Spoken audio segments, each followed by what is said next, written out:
Nazaru is really a consulting and a database, a consulting company that connects U.S. businesses to Africa, and a database that showcases Africa's exporters and service providers.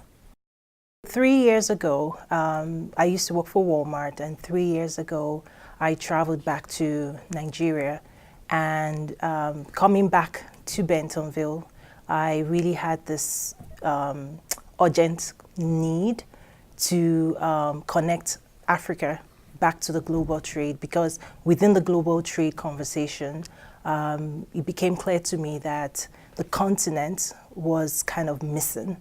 The business executives, the business leaders were not part of the existing ecosystem when it comes to trade at scale. And I started asking, what could I do using my skills and talent and network to begin to showcase what Africa has to offer? And that journey led me to creating Nazaru. The way I see it is, when you think about the consulting, is really reaching out to businesses in the US, right? But there's also another side on the African side where they do not know what the opportunities are, and helping make the connection back. There's also training required on the African side on how to do trade with an American business leader. So there's a whole gap, not just on the American side, but also on the African side. When you think about on the US side, there's really an awareness barrier, really.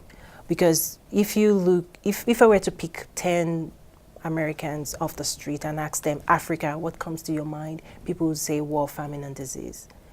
But there's a lot of functioning. The functioning side, the business side, the corporate side of Africa has not been covered.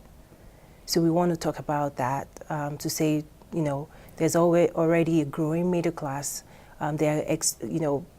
As we speak, there are complex transactions, sophisticated transactions happening on the continent that American business leaders could be a part of.